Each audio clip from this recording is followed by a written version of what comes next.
Pinagtaksilan, minaliit, at itinapon na parang basurang walang halaga. Habang nagpapakasasa ang asawa ko, sa kandungan ng iba, iniwan akong nag-iisa sa dusa. Akala nila, tapos na ang laban ng isang api. Ngunit sa likod ng mga luhang pumatak, isang matibay na paninindigan ang isisilang. Hindi ako hihingi ng awa, kabilan ay katarungan. Handa ka na bang makita ang pagbangon ng isang reyna mula sa abo? Huwag kang mag-alala, ma. Stella knows her place.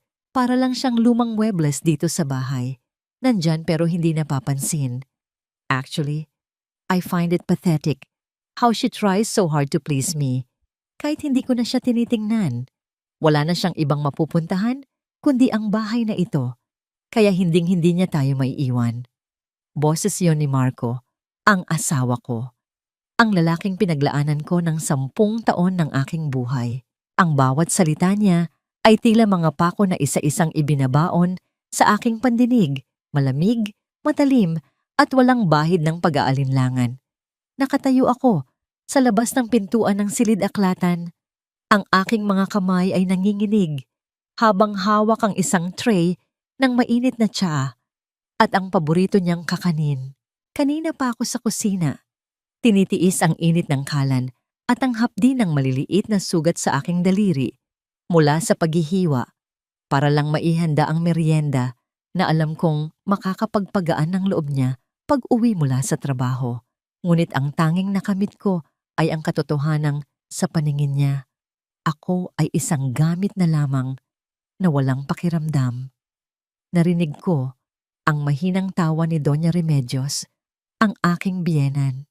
You're right, anak. Masyado siyang martir. Akala niya yata ay mababayaran ng pagsisilbi niya ang utang na loob niya sa pamilyang ito. Kung hindi dahil sa atin, baka pulubi na siya sa lansangan ngayon. Humigpit ang kapit ko sa tray. Ang porselanang tasa ay dahan-dahang tumatama sa platito nito, lumilikha ng isang marahang tunog ng pagyanig na tanging ako lang ang nakakarinig. Ramdam ko ang pag-akyat ng isang mainit na likido sa aking mga mata. Ngunit pilit ko itong pinipigilan. Sabi ni Mama noon, ang luha ay para sa mga mahihina. Pero paano kung ang mismong pundasyon ng iyong lakas ay gumuho na? Tumingin ako sa aking mga kamay. Ang mga kamay na dati ay bihasa sa pagpindot ng calculator para sa mga komplikadong financial reports. Noong kolehiyo ako bilang isang magna cum laude. Ngayon, ang mga kamay na ito ay magaspang na. May mga bakas ng sabon at chlorine mula sa paglalaba ng kanilang mga mamahaling damit. Ang aking mga kuko na dati ay maayos, ngayon ay pudpud na sa paglilinis ng bawat sulok ng mansyong ito na kailanman ay hindi ko naramdamang tahanan. Inilapag ko ang tray sa isang maliit na lamesa sa hallway. Hindi ko na kaya. Ang bawat hininga ko ay tila may kasamang bubog na sumusugat sa aking lalamunan. Pumasok ako sa kwarto ni Don Artemio, ang aking ama-amahan sa loob ng bahay na ito. Siya lang ang tanging dahilan kung bakit nananatili pa akong humihinga sa impyernong ito. Ang silid ay amoy gamot at kalungkutan. Nakahiga si Don Artemio, walang kibo. Ang mga mata ay nakatitig sa kisame na tila may malalim na iniisip. Sa loob ng 10 taon, simula nang maaksidente siya, ako na ang naging kamay at paa niya. Ako ang nagpapalit ng kanyang damit, ang nagpapakain sa kanya, at ang tanging bumubulong ng mga dasal sa kanyang tabi tuwing gabi. Lumapit ako sa kanya at marahang hinawakan ang kanyang tuyong kamay. Papa. Ang tanging salitang lumabas sa aking bibig bago tuluyang bumigay ang aking mga mata. Ang mga luha ko ay pumatak sa kanyang balat, mainit at puno ng pait. Naalala ko ang lahat ng mga gabi na nagpuyat ako para ayusin ang mga gusot sa account ng kumpanya na lihim na ipinapagawa sa akin ni Marco para lang sabihin niya sa board of directors na siya ang nakatuklas ng solusyon. Naalala ko ang mga hapong minaliit ako ni Doña Remedios sa harap ng kanilang mga amigas. Tinatawag akong katulong na may singsing. Tiniis ko ang lahat ng yon Dahil akala ko, mahal ako ni Marco. Akala ko, ang sakripisyo ko ang magiging pandikit sa aming pamilya.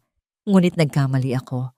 Ang aking pagmamahal ay naging kulungan ko at ang aking pagtitiis ay naging sandata nila para lalo akong apakan. Maya-maya pa ay narinig ko ang malalakas na hakbang sa hallway. Ang boses ni Marco ay muling umalingaw-ngaw, puno ng pananabik na hindi ko kailanman narinig para sa akin. Handa na ba ang lahat, Ma? Ang flight natin papuntang Italy ay mamayang gabi na. Can't wait to see Chloe there. She's been waiting for this trip for months. Yes, anak. Nakaempake na ang lahat. Hayaan mo na si Stella rito. Siya na ang bahala sa matandang yan. Sagot ni Doña Remedios na ang tinutukoy ay ang sarili niyang asawa. Hindi naman kailangan ng yaya ni Artemio.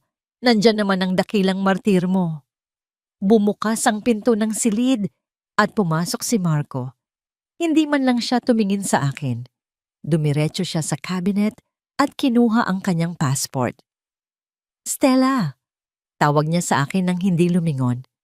Aalis kami ni Mama. May business trip kami sa Europe. Siguraduhin mong hindi mapapabayaan si Papa habang wala kami. Huwag kang lalabas ng bahay at huwag kang kukuha ng kahit sinong makakatulong. Alam mo namang ayaw ni Mama ng ibang tao rito. Tumingin ako sa kanyang likod. Ang malapad niyang balikat na dati ay sandalan ko. Ngayon ay tila isang pader na naghihiwalay sa amin. Business trip, Marco? O bakasyon kasama si Chloe? Bahagya siyang natigilan, ngunit mabilis ding bumalik ang kanyang malamig na aura. Lumingon siya sa akin. Ang kanyang mga mata ay puno ng pagkayamot. Don't start with your drama, Stella. Wala akong panahon para sa mga hinala mo. Just do your job here. Maging mapakinabang ka naman kahit paano. Tumalikod siya at tuluyang lumabas ng kwarto. Kasunod ang kanyang ina. Narinig ko ang tunog ng kanilang mga maleta na hinihila sa sahig, ang tawanan nila habang papalayo, at ang tunog ng sasakyang umaalis sa tapat ng mansyon. Naiwan ang katahimikan. Isang uri ng katahimikan na nakakabingi, nakakasakal. Tumayo ako at pumunta sa bintana. Pinanood ko ang pagbuhos ng ulan sa labas. Ang mga patak na humahampas sa salamin ay tila nakikiramay sa aking nadarama. Ang mansyong ito, na dati ay pangarap ko, ngayon ay naging isang malaking libingan ng aking mga pangarap. Muli akong bumalik sa tabi ni Don Artemio. Hinawakan ko ang aking dibdib kung saan nararamdaman ko ang bawat piraso ng aking puso na unti-unting nadudurog. Para akong isang ligaw na kaluluwa sa gitna ng karagatan, walang direksyon, walang kapitan. Sa dinami-dami ng bagyo na sinuong ko para sa kanya, bakit ako pa ang naiwan sa ulan? Bakit ang tanging natira sa akin ay ang mga galos ng aking sakripisyo habang siya ay nagpapakasasa sa kaligayahan sa piling ng iba? Hanggang kailan ako magiging anino sa sarili kong buhay? Ang malalim na buntong hininga na kumawala sa aking mga labi ay tila sinipsip ng malawak at madilim na silid. 2 araw na ang nakalipas mula nang umalis sina Marco at Doña Remedios patungong Italia. 2 araw na akong nag-iisa sa loob ng malaking mansyong ito na ang tanging kasama ay ang mga alaala ng aking mga pagkabigo at ang tahimik na presensya ni Don Artemio. Hawak ko ang isang maligamgam na bimpo, marahan kong pinupunasan ang maninipis na braso ng aking biyenan. Ang amoy ng rubbing alcohol at ang lamig ng hangin mula sa aircon ay nagpapabigat sa bawat kilos ko. Sa mga ganitong pagkakataon ko, madalas ibinubuhos ang mga salitang hindi ko kayang isigaw sa mundo. Alam kong hindi niya ako naririnig, o kung naririnig man niya, ay hindi siya makakasagot. Siya ang naging tagapakinig ng aking mga lihim na pagluha. Papa! Mahina kong bulong habang pinupunasan ang kanyang palad. Sana naging iba ang kapalaran ko. Sana ginamit ko na lang ang diploma ko para magtayo ng sarili kong pangalan, kaysa ialay ang buong pagkatao ko sa lalaking ginawa lang akong basahan. Alam niyo ba, bago kayo maaksidente, pangarap kong maging Chief Financial Officer ng isang malaking kumpanya. Gusto kong ipagmalaki ako ng pamilya ko. Pero ngayon, tignan ninyo ako, ni hindi ko magawang ipagmalaki ang sarili ko sa harap ng salamin. Isang mapait na ngiti ang sumilay sa aking mga labi. Pagod na ako. Hindi lang ang aking katawan ang sumusuko, kundi maging ang aking kaluluwa. Nang matapos ko siyang asikasuhin, lumapit ako sa maliit na kabinet ng mga gamot. Kinuha ko ang bote ng gamot para sa tulog at mariing ipinikit ang aking mga mata. Hindi ko naisaktan ang sarili ko. Gusto ko lang ng sandaling katahimikan, kahit panandalian. Gusto ko lang makatulog ng walang bigat sa dibdib, kahit isang gabi lang na hindi ko iniisip na sa mga oras na ito may ibang babaeng kasama ang asawa ko sa ilalim ng kalangitan ng Europa. Hinawakan ko ang bote, ramdam ang bahagyang panginginig ng aking mga kamay. Saka ko ito muling isinara at ipinatong sa mesa, pilit kinakalma ang sarili habang hinahanap ang natitirang lakas ko. Tinitigan ko ang maliliit na puting gamot. Nag-iisip, kung sapat na ba ito para patahimikin ang nagwawalang isip ko. Ngunit bago ko pa man maiangat ang aking kamay patungo sa aking bibig, isang pangyayari ang nagpatigil sa pag-ikot ng aking mundo. Isang kamay ang mahigpit na pumulupot sa aking pulso. Nanigas ang buong katawan ko. Ang lamig na dumaloy sa aking gulugod ay hindi dahil sa takot sa multo, kundi sa isang imposibleng katotohanan na nasa harapan ko. Dahan-dahan kong ibinaba ang aking paningin. Ang kamay na pumigil sa akin ay ang kamay ni Don Artemio. Ang kamay na 10 taon nang walang kakayahang gumalaw. Bumilis ang tibok ng aking puso hanggang sa halos magwala ito sa loob ng aking dibdib. Ang maliliit na tableta ay kumawala sa aking palad at tuluyang nagkalat sa ibabaw ng makapal na alpombra. Napasingap ako, umatras ng isang hakbang, ngunit hindi niya binitawan ang aking pulso. Sa halip, lalo pa itong humigpit. Huwag mong sayangin ang buhay mo para sa mga taong walang kwenta, Stella. Ang boses niya ay malat. Paos dahil sa mahabang panahon ng pananahimik. Ngunit may diin at buo ang awtoridad. Umangat ang kanyang ulo mula sa unan. Ang mga mata niyang dati ay blangko.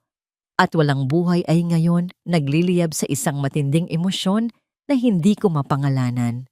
Dahan-dahan, sa harap ng aking mga nanlalaking mata, inalis niya ang kumot. Itinukod niya ang kanyang mga paa sa sahig at tumayo.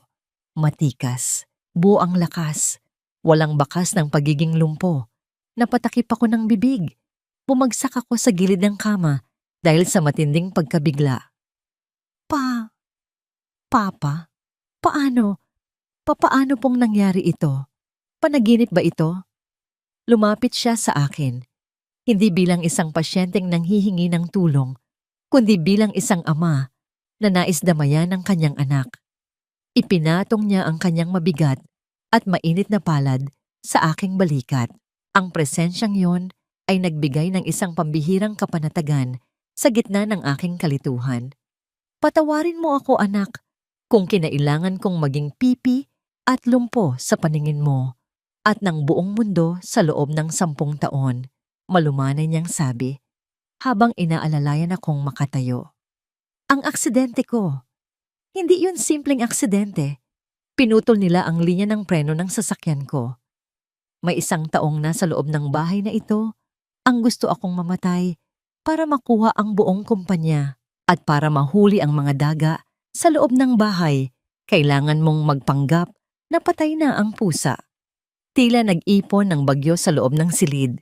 Ang kanyang mga salita ay nagbukas ng isang pinto ng mga katanungan. Sino ang may gawa noon? Si Doña Remedios ba na uhaw sa yaman? O si Marco na nooy nag-aambisyon ng pamunuan ng negosyo? Sa loob ng 1 dekada, naging saksi ako sa lahat. Patuloy ni Don Artemio, ang kanyang mga mata ay nag-uulap sa awa at paghanga habang nakatingin sa akin. Nakita ko kung paano nilustay ng asawa at anak ko ang pinaghirapan kong kumpanya. Nakita ko ang kanilang kasakiman.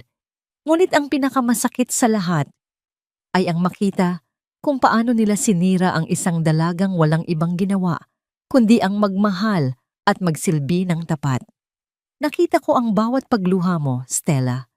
Nakita ko ang bawat sakripisyo mo na itinapon lang nila sa apoy.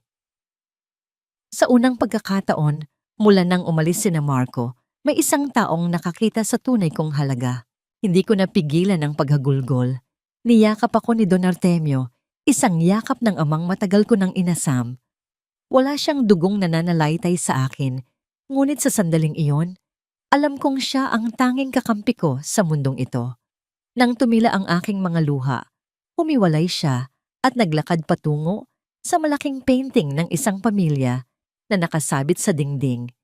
May pinindot siya sa gilid ng frame at dahan-dahang bumukas ito, naglalantad ng isang lihim na vault. Binuksan niya ito at kumuha ng isang mabigat at lumang susi na gawa sa tanso, kasama ang isang makapal na itim na ledger. Naglakad siya pabalik at inilagay ang mga iyon sa aking mga palad. Ang bigat ng mga bagay na iyon ay tila bigat ng isang bagong responsibilidad. Gusto mong maging Chief Financial Officer? Ibibigay ko sa iyo ang buong kumpanya. Seryosong pahayag ni Don Artemio. Tulungan mo akong bawiin ang lahat. Gagamitin natin ang talino mo. Bibigyan kita ng kapangyarihan para durugin ang mga taong umapak sa iyo.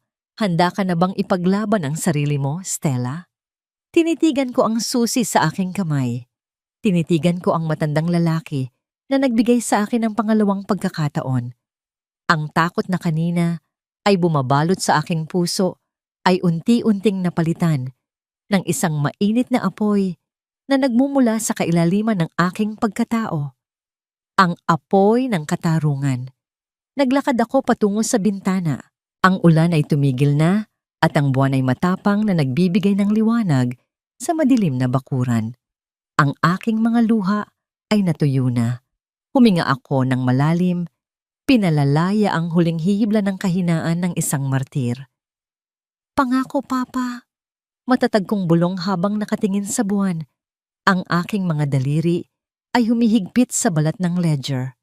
Babalik ako, pero hindi na bilang ang api mong asawa. Dahan-dahan kong binuksan ang unang pahina ng itim na libro. Tumambad sa aking paningin ang isang mahabang listahan ng mga pangalan. Mga ghost companies na pamilyar ang istruktura. Mga kumpanyang alam kong lihim na pinapatakbo at pinupunduhan ni Doña Remedios gamit ang yaman ng pamilya.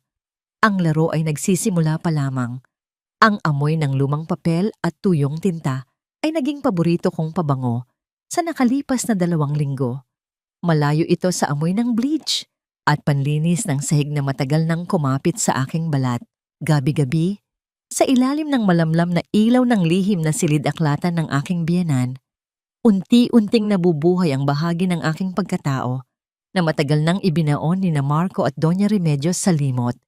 Nakaupo ako sa tapat ng isang mahabang mahogany table na papalibutan ng mga resibo, bank statements, at ang makapal na itim na ledger.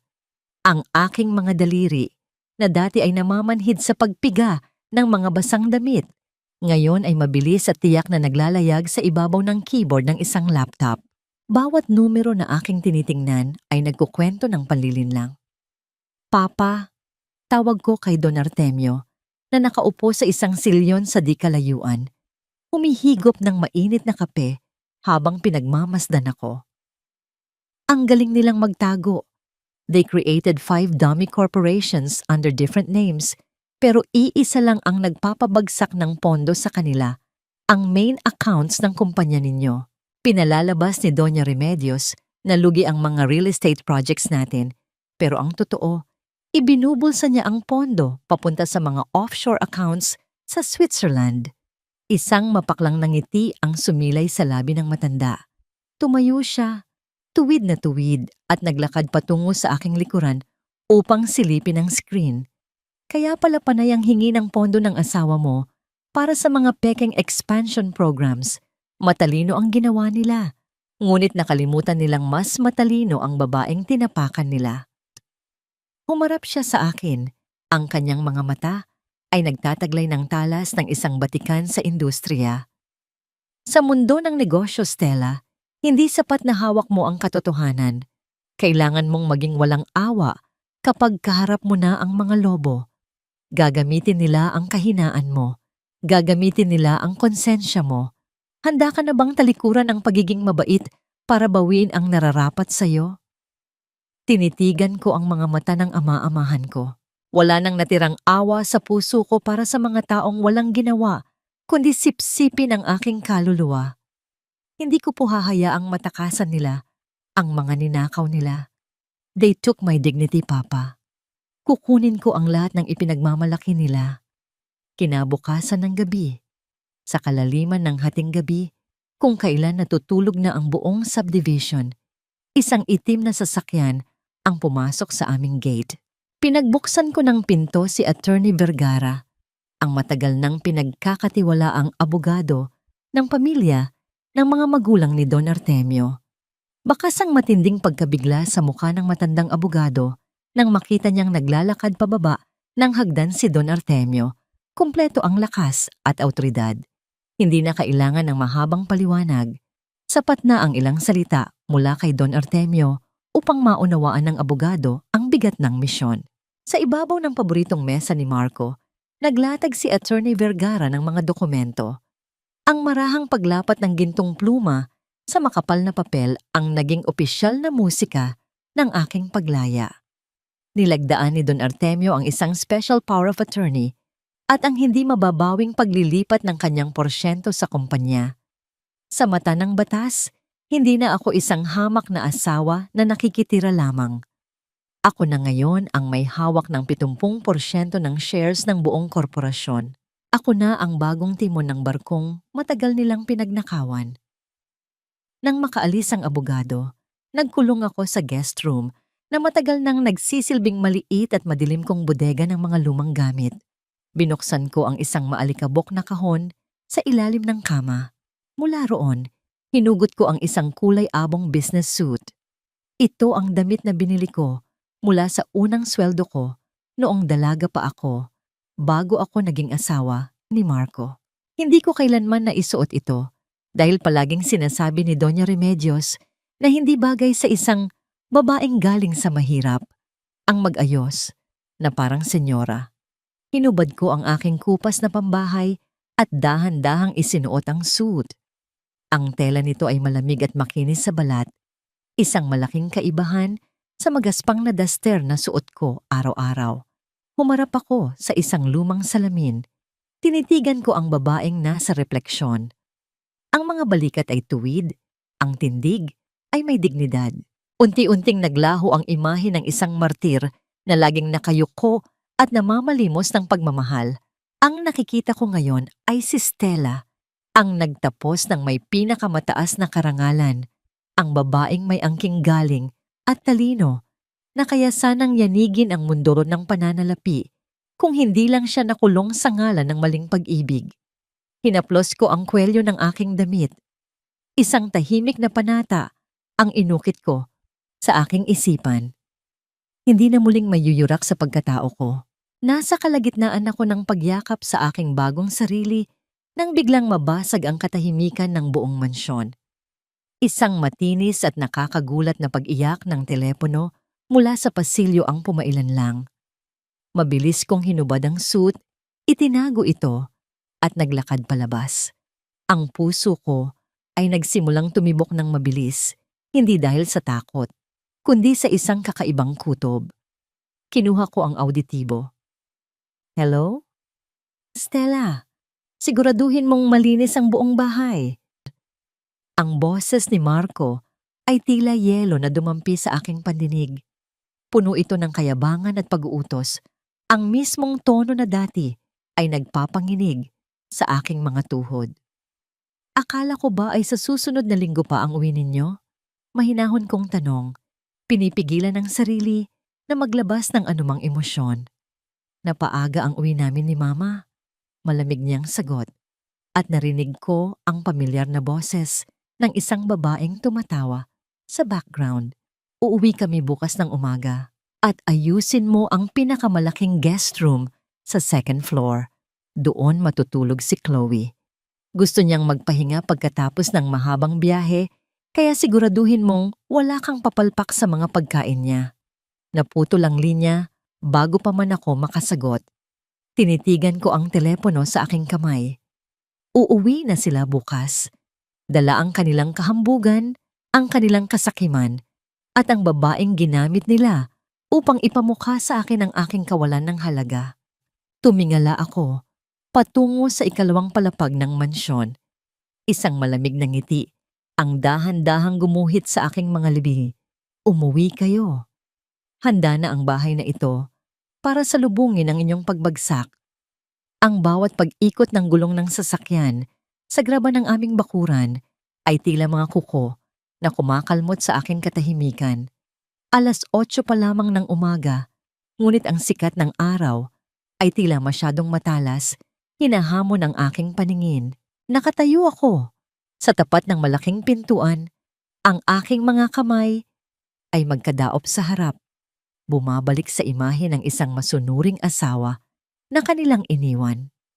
Ngunit sa ilalim ng aking balat, ang dugo ko ay dumadaloy ng may bagong layunin. Huminto ang mamahaling itim na SUV. Unang bumaba si Marco. Suot ang kanyang designer sunglasses at isang nangiting puno ng kapalaluan. Kasunod niya si Doña Remedios na agad na lumingap sa paligid na tila isang reynang bumalik sa kanyang nasasakupan.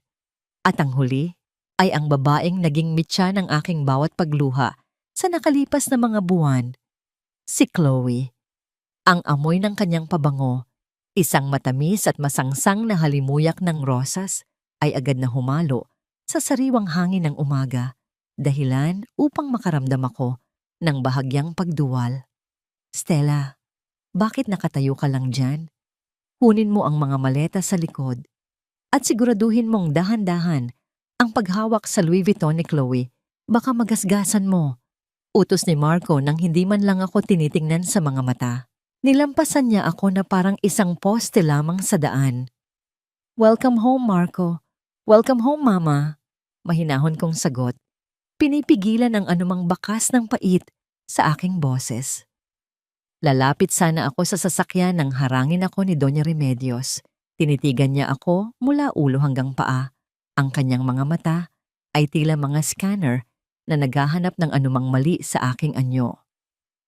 Bakit tila maayos ang mukha mo, Stella? Akala ko ba ay hirap ka sa pag-aalaga kay Artemio? At ang bahay, bakit tila masyadong malinis? May kinuha ka bang katulong habang wala kami? Wala po, Mama. Ako lang po ang gumagawa ng lahat. Sagot ko habang nakayuko. Itinatago ang kislap ng katapangan sa aking mga mata. Dapat lang. Hindi tayo nagtatapon ng pera para sa mga bagay na kaya mo namang gawin. Singal niya bago tuluyang pumasok sa loob. Dinala ko ang mga mabibigat na maleta, paakyat sa ikalawang palapag. Bawat hakbang ay nagpapapaalala sa akin ng timbang ng aking mga sakripisyo. Pagdating sa tapat ng nakabukas na pinto ng guest room, nakita ko si Chloe na nakaupo sa gilid ng kama, tinitingnan ang kanyang sarili sa salamin habang naglalagay ng lipstick. Iwan mo na lang dyan sa tabi, Stella, sabi niya sa isang mapang-asar na tono. At pakikuha na rin ako ng isang basong malamig na orange juice. Fresh, ha?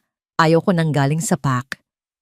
Tumayo ako ng tuwid at tinitigan siya sa pamamagitan ng refleksyon sa salamin. Ang aking paningin ay hindi na kasing amo ng dati. May kung anong puwersa sa loob ko ang tumangging magpaapi sa sandaling iyon. May mga kamay at paa ka naman, Chloe, at bisita ka lang sa bahay na ito. Ang kusina ay nasa ibaba. Alam mo kung nasaan iyon. Mahinahon, ngunit matigas kong sabi. Natigilan si Chloe. Dahan-dahan niyang ibinaba ang kanyang lipstick at humarap sa akin. Ang kanyang mukha ay namumula sa galit at gulat. Ano ang sabi mo? Marco, pumarito ka. Mabilis na pumasok si Marco sa silid. Ang kanyang mga kilay ay nagsalubong sa galit. Anong nangyayari rito? Ang asawa mo, Marco. Sinisigawan ako. Ayaw niya akong pagsilbihan, gayong alam naman niyang pagod ako sa biyahe. Sumbong ni Chloe habang nagpapanggap na naiiyak. Humarap sa akin si Marco. Ang kanyang mga mata ay nagliliyab. Stella, anong pumasok sa utak mo? Sinabihan kita na pagsilbihan mo siya ng maayos. Wala ka talagang modo. Marco, asawa mo ako. Hindi katulong ng kabit mo. Sagot ko. Ang boses ko ay hindi nanginig kahit isang saglit. Isang mabilis na galawang sumunod. Isang malakas na hampas ng kanyang palad. Ang dumampi sa aking kanang pisngi. Ang tunog ng sampal ay umalingaw-ngaw sa tahimik na silid. Sapat na malakas para maramdaman ko ang init at hapdi na agad na kumalat sa aking balat. Napalingaling ang aking ulo sa lakas ng impact. Nanatili akong nakatayo. Hindi ako umiyak. Hindi ko hinawakan ang aking pisngi. Sa halip, dahan-dahan kong ibinalik ang aking tingin kay Marco, diretso sa kanyang mga mata. Isang malamig na ngiti ang dahan-dahang sumilay sa aking mga labi. Isang ngiting nagpahinto sa susunod sana niyang sasabihin. Salamat sa sampal na yon, Marco. Bulong ko. Dahil doon, lalo mong pinatunayan sa akin na wala ka ng halaga sa buhay ko. Naglakad ako palabas ng silid. Iniwan silang dalawang tuliro sa aking reaksyon. Nagtungo ako sa silid ni Don Artemio, ang tanging santuwaryo ko sa mansyong ito. Pagpasok ko, nakita ko si Don Artemio na muling nagpapanggap na tulog, ngunit alam kong naririnig niya ang lahat. Gayunpaman, isang malamig na kaba ang biglang gumapang sa aking dibdib nang mapansin kong bahagyang nakaawang ang pinto ng banyo sa loob ng silid ni Don Artemio. At doon, nakita ko si Chloe na dahan-dahang lumalabas. Hawak ang isang kulay itim na folder na pamilyar sa akin. Ang folder na naglalaman ng mga ebidensya ng kanilang pangungurakot. Ang folder na hindi ko sinasadyang maiwan sa ilalim ng kutsyon ni Don Artemio nang magmadali akong bumaba para salubungin sila. Tumingin sa akin si Chloe. Ang kanyang mga mata ay puno ng malisya at tagumpay. Ano ito, Stella? Bakit may mga bank statements dito na nakapangalan sa mga kumpanyang hindi ko pamilyar? At bakit may mga pirma rito ni Don Artemio na mukhang bago pa? Naririnig ko ang lakas ng tibok ng aking puso. Tila isang tambol na nagbababala ng panganib. Ang lihim na maingat naming itinago ni Don Artemio ay nasa mga kamay na ng kaaway. Ibigay mo sa akin yan, Chloe. Sabi ko, ang aking boses ay puno ng babala. Sa tingin mo ba ay ganun ako katanga? Tawa niya, habang dahan-dahang lumalayo patungo sa pinto. Titingnan natin kung ano ang sasabihin ni Marco kapag nalaman niyang ang asawa niyang martir ay may pinaplano palang masama laban sa kanila. Tumalikod siya at tumakbo palabas ng silid, bitbit ang aming huling baraha. Marco, tignan mo ang ginagawa ng asawa mong pakitang tao. Magnanakaw siya. May itinatago siyang mga dokumento laban sa inyo. Ang matinis na sigaw ni Chloe ay tumagos sa mga dingding ng mansyon, tila isang babala ng paparating na unos. Kumaripas siya ng takbo pababa ng hagdan habang iwinagayway ang itim na folder na naglalaman ng aming kinabukasan ni Don Artemio. Pakiramdam ko ay huminto ang pagdaloy ng hangin sa aking mga baga. Kung makakarating ang mga papel na yon sa mga kamay ni Marco, ang lahat ng aming pinaghirapan ay maglalaho na parang usok. Anong sinasabi mo, Chloe? Narinig ko ang boses ni Marco mula sa sala, puno ng pagtataka at umuusbong na galit. Kasunod nito ang mabibigat na hakbang ni Doña Remedios na tila handa na ring sumali sa gulo. Kailangan kong kumilos. Ngunit bago ko pa man mahabol si Chloe, isang malakas na kalabog ang narinig ko mula sa loob ng silid ni Don Artemio. Ang tunog ng isang katawang bumagsak sa matigas na sahig ay bumasag sa tensyon ng paligid. Papa! Malakas kong isinigaw. Sapat na para marinig ng lahat ng tao sa ibaba. Mabilis na bumalik ang atensyon ni Marco at Doña Remedios sa itaas. Nakita ko ang pag-alinlangan sa mukha ni Chloe habang nakatayo sa gitna ng hagdan. Sa isang iglap, nagpanggap akong natataranta at mabilis na tumakbo patungo sa silid ni Don Artemio. Marco, si Papa nahulog sa kama. Tulong! Ang aking pagsusumamo na may kasamang tunay na kaba dahil hindi ko alam kung ano ang balak ng aking biyenan. Nagmadaling pumasok sina Marco at Doña Remedios sa silid. Doon, nakita namin si Don Artemio na nakahandusay sa sahig. Ang kanyang mga mata ay bahagyang nakapikit at ang kanyang bibig ay may lumalabas na puting bula. Isang eksenang sadyang nakakatakot tignan. Sa gitna ng kaguluhan, mabilis kong nilapitan ang matanda, habang ang aking mga mata ay pasimpleng lumingon kay Chloe na nakatayo sa pinto, tila nag-aalangan kung itutuloy ang kanyang pagsusumbong. Bitawan mo ang mga gamot ni Papa, Chloe. Nakita mo nang nagkakasakit ang tao, iyang mga lumang reseta pa ang inuuna mo. Sigaw ko sa kanya habang nakaturo sa folder na hawak niya. Naguluhan si Chloe. Reseta? Hindi ito reseta. Mga bank statements ito. Ibigay mo na sa kanya yan, Chloe. Hindi mo ba nakikitang nagkakagulo rito? Galit na utos ni Doña Remedios habang tinutulungan si Marco na iangat si Don Artemio.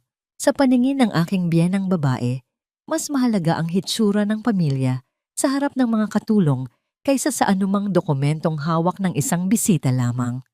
Dahil sa takot sa galit ni Doña Remedios, walang nagawa si Chloe kundi iabot sa akin ang folder. Mabilis ko itong kinuha at itinago sa ilalim ng aking malapad na duster. Ang aking kamay ay nanlalamig, ngunit ang aking isipan ay mabilis na nag-iisip ng susunod na hakbang. Nang maibalik si Don Artemio sa kama, nanatiling blangko ang kanyang mukha. Ngunit naramdaman ko ang bahagyang pagpisil ng kanyang daliri sa aking palad. Isang senyales na ligtas na kami. Umalis na kayong lahat, mahina kong sabi, habang pilit na pinapatak ang aking mga luha para sa dagdag na epekto. Hayaan niyo na lang kaming mag-isa rito. Kung hindi niyo kayang mahalin si Papa, kahit man lang katahimikan ay ibigay niyo sa kanya. Lumabas sina Marco at Doña Remedios na may halong inis at pagkapahiya. Si Chloe naman ay nanatiling nakatitig sa akin. Ang kanyang mga mata ay puno ng paghihinala. Alam kong hindi siya naniniwala sa aking drama. Alam kong gagawa at gagawa siya ng paraan para makuha muli ang mga ebidensyang yon. Nang tuluyan ng sumara ang pinto, dahan-dahang imulat ni Don Artemio ang kanyang mga mata. Masyado tayong naging kampante, Stella. Bulong niya sa akin. Ang boses niya ay puno ng babala. Kailangan nating pabilisin ang ating pagkilos. Ang mga lobo sa labas ay nagsisimula na ring makaamoy ng panganib. Opo, Papa. Hindi na muling mauulit ito. Sagot ko habang mahigpit na hawak ang folder. Paglabas ko ng silid para kumuha ng mainit na tubig, naramdaman ko ang pag-vibrate ng aking cellphone sa loob ng bulsa. Isang text message mula sa isang hindi kilalang numero ang bumungad sa akin. Huwag kang magtiwala sa lahat ng nakikita mo sa bahay na ito. May isa pang nakakaalam ng sikreto ninyo. Mag-ingat ka sa darating na gabi. Napatigil ako sa gitna ng pasilyo. Ang malamig na hangin na dumadaloy mula sa bukas na bintana ay nagpataas ng balahibo sa aking batok. Sino ang nagpadala nito? Mayroon pa bang ibang nagmamasid sa amin mula sa dilim? Tumingin ako sa paligid ng mansyon. Ang bawat sulok na dati ay pamilyar ay tila naging banyaga at mapanganib.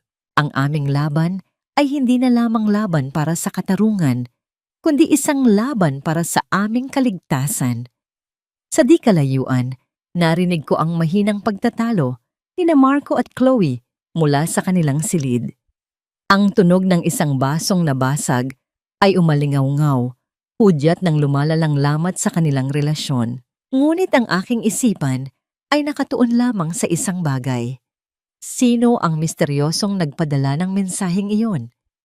Sa ilalim ng liwanag ng buwan, isang anino ang mabilis na gumalaw sa dulo ng pasilyo bago ito tuluyang naglaho sa dilim. Ibuhos mo ng maayos ang alak, Stella. Huwag kang nanginginig. Baka matabig mo ang baso ni Chloe. Napakamahal ng suot niyang gown. Hindi mo yan mababayaran kahit ibenta mo pa ang buong buhay mo. Ang boses ni Marco ay puno ng pangungutya habang nakaupo siya sa kabisera ng aming mahabang hapagkainan. Sa tabi niya ay si Chloe na kumikinang sa kanyang pulang seda na damit. Ang mga brilyante sa kanyang leeg ay tila nanunukso sa aking bawat paghinga.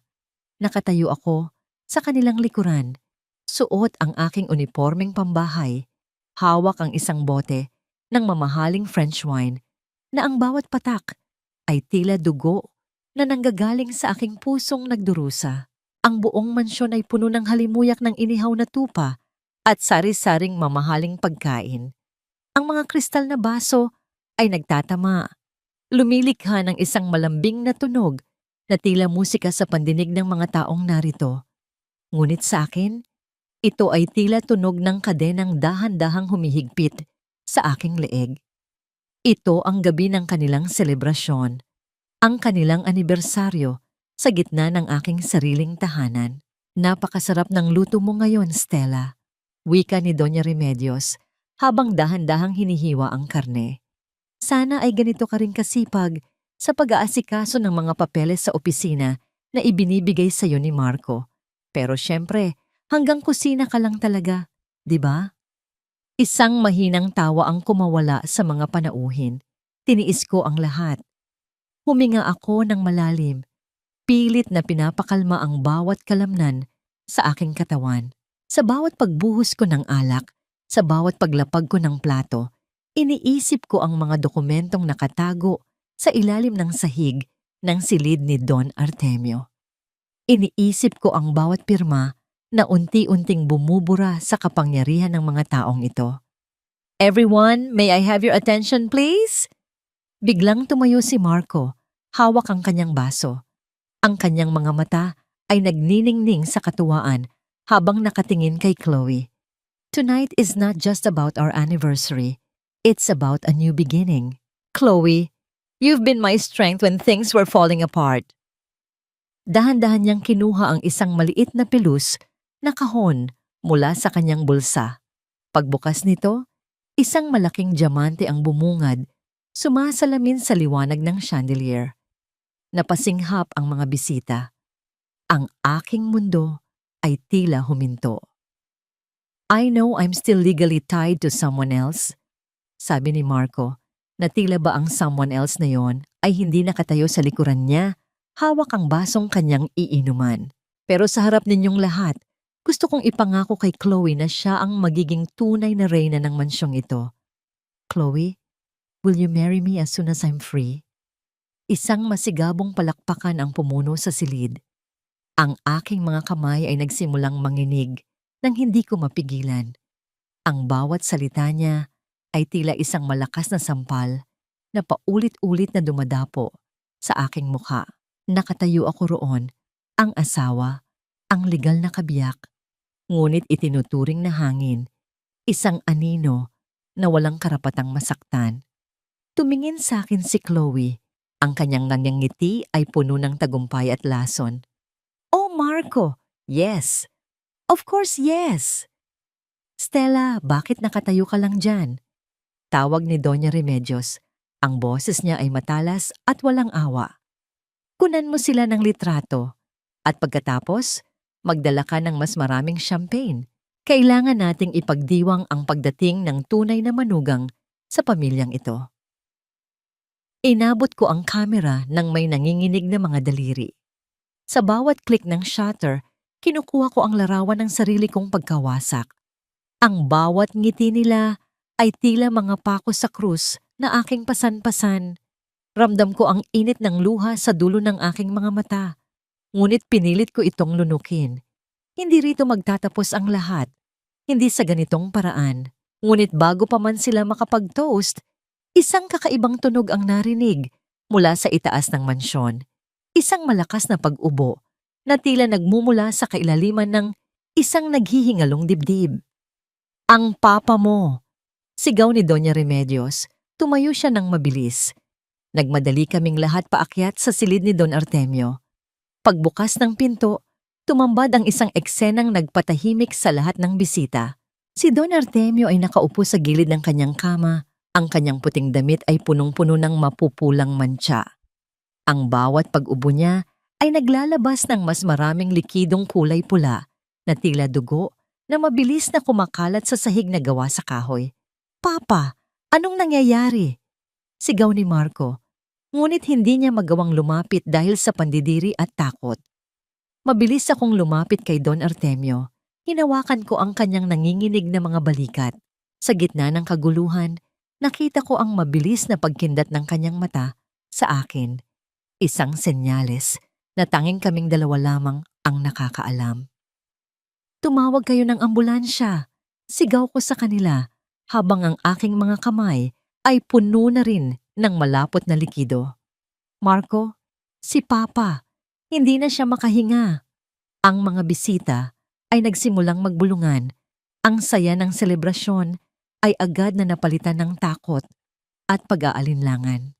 Ang pulang seda ni Chloe ay nabahiran ng tilamsik ng dugo, dahilan upang mapatili siya sa gulat at pandidiri. Sirang-sira na ang gabi ko. Bulong ni Chloe habang pilit na pinupunasan ang kanyang damit. Tinitigan ko si Marco. Ang kanyang mukha ay puno ng pagkabalisa, hindi dahil sa pag-aalala sa kanyang ama, kundi dahil sa kahihiyang nararamdaman niya sa harap ng kanyang mga kaibigan. Doon ko napatunayan, wala silang puso, wala silang pagmamahal. Habang hinihintay ang kunwari ay ambulansya, nanatili akong nakayakap kay Don Artemio. Ang bawat patak ng pekeng dugo sa aking uniforme ay tila isang lason na unti-unting nanunuot sa aking sistema.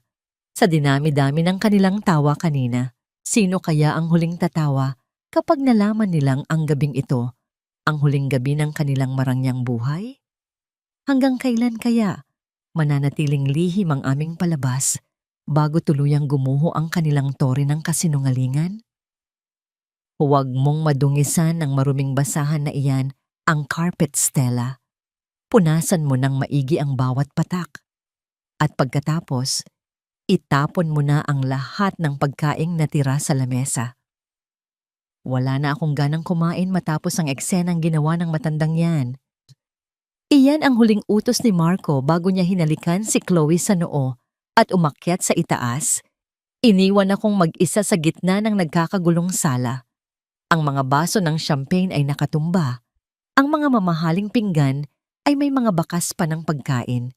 At ang sahig ay punong-puno ng mapulang likido na ginamit ni Don Artemio para sirain ang kanilang gabi. Nakaluhod ako sa malamig na sahig, dahan-dahang pinupunasan ang pulang mantsa. Ang aking mga kamay ay nanunuyo na sa tapang ng sabon, ngunit hindi ko maramdaman ang hapdi. Ang tanging nararamdaman ko ay ang bawat pintig ng aking puso na tila isang orasan, nagbibilang ng bawat segundo bago ang kanilang tuluyang pagbagsak. Tumingin ako sa aking refleksyon sa isang basag na kristal na baso. Ang babaeng nakikita ko ay hindi na ang Stella na laging umiiyak sa sulok. Ang mga mata ko ay kasing lamig na ng yelo sa gitna ng gabi. Tapos na ang oras ng pagtitiis, Papa. Bulong ko sa hangin habang pinipiga ang basahan sa timba. Ang tunog ng maruming tubig na bumubuhos sa lalagyan ay tila isang hudyat sa aking pandinig. Nang masiguro kong tulog na ang lahat at ang buong mansyon ay nababalot na ng katahimikan, dahan-dahan akong pumasok sa silid ni Don Artemio. Hindi na siya nakahiga. Nakatayo siya sa tapat ng bintana, nakatanaw sa malayo. Ang kanyang tindig ay muling naging matikas at puno ng awtoridad. Handa na ba ang lahat, Stella? Mahinang ngunit seryoso niyang tanong nang hindi lumingon. Opo, Papa. Ang lahat ng dokumento ng kanilang mga ghost companies ay naipadala ko na sa aking mga dating kaklase na nasa National Bureau of Investigation. Ang mga bank accounts ni Doña Remedios sa labas ng bansa ay kasalukuyan na ring minomonitor ng aking contact sa bangko. Sagot ko habang inilalabas ang aking laptop mula sa isang lihim na compartment sa ilalim ng kanyang kama. Umupo ako at nagsimulang mag-type. Ang liwanag ng screen ay tumatama sa aking mukha, nagbibigay ng isang asul na anino sa madilim na silid. At ang pinakamahalaga, Papa, nabenta ko na ang 10% ng shares na ginamit ni Marco bilang collateral sa kanyang mga utang sa kasino. Sa oras na magbukas ang stock market bukas ng umaga, malalaman niya na ang kumpanyang inaakala niyang sa kanya ay dahan-dahan nang kumakawala sa kanyang mga kamay. Isang maikling tawa ang kumawala kay Don Artemio. Matalino. Masyado silang naging kampante sa aking kalagayan at sa iyong pananahimik. Akala nila ay sapat na ang pera para mabili ang katapatan at katahimikan. Ngunit hindi nila alam na ang pinakamapanganib na kaaway ay ang taong matagal na nilang minaliit. Habang nagpapatuloy ako sa pag-aayos ng mga accounts, muli kong naalala ang mensaheng natanggap ko noong isang gabi. Hanggang ngayon, hindi ko pa rin alam kung sino ang taong iyon. Ngunit tila may isang anino sa bahay na ito na mas lalong nagpapahirap sa aming sitwasyon. Biglang may narinig akong marahang kaluskos mula sa labas ng pinto. Agad kong isinara ang laptop at itinago ito sa ilalim ng kumot. Nagpanggap akong inaayos ang suwero ni Don Artemio habang ang aking puso ay tila gustong kumawala sa aking dibdib. Bumukas ang pinto ng dahan-dahan. Ang liwanag mula sa hallway ay nagpakita ng isang silhueta ng isang babae, si Chloe. Nakatayo siya roon. Suot ang kanyang manipis na pantulog. Ang kanyang mga mata ay puno ng paghihinala habang nakatingin sa akin at sa matanda. Stella, anong ginagawa mo rito sa ganitong oras? Akala ko ba ay tapos mo na siyang asikasuhin? Hindi siya makatulog dahil sa nangyari kanina, Chloe. Kinailangan ko siyang bigyan ng karagdagang gamot para kumalma. Mahinahon kong sagot, pinipigilan ang panginginig ng aking boses. Lumapit si Chloe. Ang bawat hakbang niya ay tila isang tunog ng batingaw na nagbababala. Bakit tila may amoy ng kuryente rito? At anong ginagawa ng charger na ito sa sahig? Tiningnan niya ang wire ng laptop na hindi ko tuluyang naisuksok sa ilalim ng kama. Mabilis akong lumapit at kinuha ang wire. Ito ba? Charger ito ng flashlight na ginagamit ko kapag madilim. Mahirap kasing makakita rito kapag patay ang ilaw. Tinitigan ako ni Chloe ng matagal. Ang kanyang mga mata ay tila sinusubukang basahin ang bawat emosyon sa aking mukha. Isang mapangasar na ngiti ang dahan-dahang sumilay sa kanyang mga labi. Alam mo, Stella, bilib din ako sa'yo. Napakagaling mong mag-alaga. Pero sa tingin mo ba, sapat na yan para manatili ka rito? Kapag nagpakasal na kami ni Marco, sisiguraduhin kong ikaw ang unang lalabas sa pintong yan. Kung aabot man kayo sa kasalan, Chloe, bulong ko sa aking isipan. Nang tuluyan nang umalis si Chloe, napaupo ako sa tabi ng kama ni Don Artemio. Ramdam ko ang pagtulo ng malamig na pawis sa aking noo. Masyado na kaming malapit sa dulo para magkamali pa. Ang bawat galaw namin ay tila nasa ilalim ng isang malaking magnifying glass. Tumingin ako sa bintana. Ang ulan ay nagsimulang pumatak ng mahina. Lumilikha ng isang malungkot na tunog sa bubong ng mansyon. Sa bawat patak, naiisip ko ang mga araw na tiniis ko ang lahat ng hirap at pang-aabuso. Naalala ko ang aking ina, ang kanyang mga pangarap para sa akin, na tila naglaho nang piliin kong magpakasal kay Marco. Hinaplos ko ang aking braso, kung saan mayroon pa ring maliit na pasa, mula sa pagkakahawak ni Marco noong isang araw. Ang pasang ito ay hindi natanda ng aking kahinaan. Ito na ang huling paalala ng aking galit. Bukas ng umaga, pagmulat ng kanilang mga mata, ang mundong inaakala nilang matatag ay magsisimula ng gumuho, ng ang bawat pirasong kinuha nila sa akin ay babalik sa akin ng doble. Ngunit habang nakatingin ako sa madilim na kanto ng silid, isang katanungan ang pilit na bumabagabag sa akin. Sino nga ba ang taong nagpadala ng mensaheng iyon? At kakampi ba siya? O isa ring kaaway na naghihintay lang ng tamang pagkakataon para kami ay pabagsakin? Ang katahimikan sa loob ng mansyon ay tila isang malaking bitag na dahan-dahan nang sumasara. Ano? Paanong nangyari iyon? Siguraduhin mo ang sinasabi mo. Hinding-hindi babagsak ang stocks natin ng ganoon kabilis sa loob lang ng isang gabi. Ang boses ni Marco ay tila kulog na yumanig sa katahimikan ng umaga. Nakatayo ako sa gilid ng hapagkainan, Suot ang aking apron habang marahang inilalapag ang isang mangkok ng mainit na sinangag sa tapat ng kanyang upuan. Ang kamay niya ay mahigpit na nakahawak sa kanyang cellphone, ang kanyang muka ay namumula sa galit at kalituhan.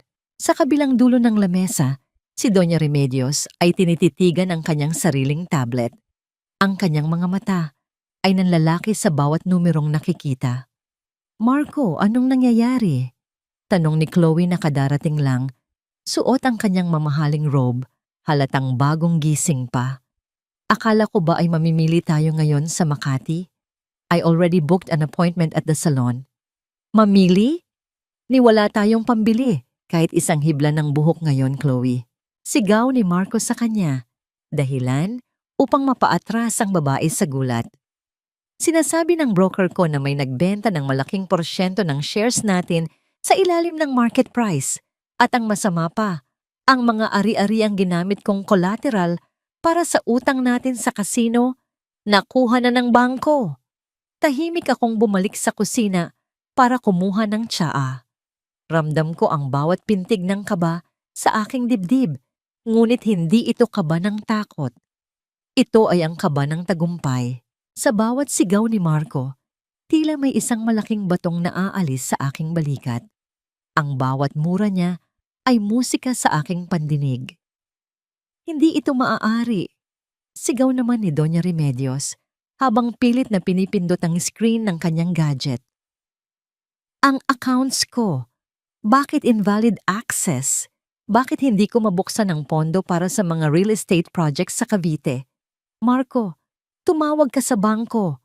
Ngayon din. I've been calling them for the last 30 minutes, ma. Sinasabi nila na may legal hold ang lahat ng assets natin dahil sa isang ongoing investigation tungkol sa tax evasion at money laundering. Hinampas ni Marco ang lamesa dahilan upang tumalon ang mga kubyertos at lumikha ng isang matalas na tunog ng pagtama ng metal sa porselana. Lumapit ako sa kanila. Dala ang tsa. Ma Marco, heto po ang tsaa ninyo. Mukhang masama ang pakiramdam ninyo. Baka makatulong ito para kumalma kayo. Tiningnan ako ni Marco nang may matinding pandidiri. Tsa, Stella, wala kaming panahon sa tsaa mo. Umalis ka sa harap ko bago ko pa maibuhos ito sa mukha mo. Yumuko ako. Pilit na itinatago ang aking ngiti. Pasensya na po. Gusto ko lang namang makatulong. Makatulong? Ang tanging tulong na magagawa mo ay ang manahimik at maglaho. Singhal ni Doña Remedios. Marco, kailangan nating pumunta sa opisina. Ngayon din. Baka may ginagawa na naman ang mga board members nang hindi natin alam. Ngunit bago pa man sila makatayo, ang malaking pintuan ng mansyon ay bumukas. Hindi ito basta pagbukas, kundi ang tunog ng isang pinto na sa pilitang itinulak. Pumasok ang 4 na lalaking suot ang barong Tagalog. Bit-bit ang mga itim na briefcase at mga dokumentong may tatak ng pamahalaan. Mr. Marco Guerrero? Mrs. Remedios Guerrero? Tanong ng lalaking nasa unahan. Ang kanyang boses ay malamig at walang emosyon. Kami ay mula sa Anti-Money Laundering Council. Mayroon kaming court order para i-freeze ang lahat ng inyong assets at kumpiskahin ang mga dokumentong may kinalaman sa inyong mga kumpanya. Ano? Wala kayong karapatan. Alam niyo ba kung sino ang kinakausap ninyo? Sigaw ni Doña Remedios habang pilit na humaharang sa mga lalaki. May karapatan kami, madam. Sagot ng lalaki habang ipinapakita ang isang papel na may lagda ng hukom. At base sa aming impormasyon, ang inyong kumpanya ay kasalukuyan ng nasa ilalim ng pamumuno ng isang bagong may-ari na siyang nagsumite ng lahat ng ebidensya laban sa inyo. Napatigil si Marco. Ang kanyang mga mata ay nanlaki habang dahan-dahang tumitingin sa akin. Bagong may-ari? Sino? Sino ang naglakas loob na gawin ito sa amin?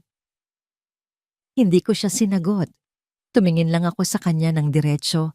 Ang aking paningin ay hindi na kumukurap, hindi na natatakot. Ang katahimikan ko sa sandaling iyon ay mas matalas pa kaysa sa anumang salitang maaari kong bitawan. Marco, what's happening? Why are they taking our things? Muling hiyaw ni Chloe habang pinapanood ang mga lalaking nagsisimulang maglagay ng dilaw na tape sa paligid ng mga mamahaling gamit sa sala. Manahimik ka, Chloe.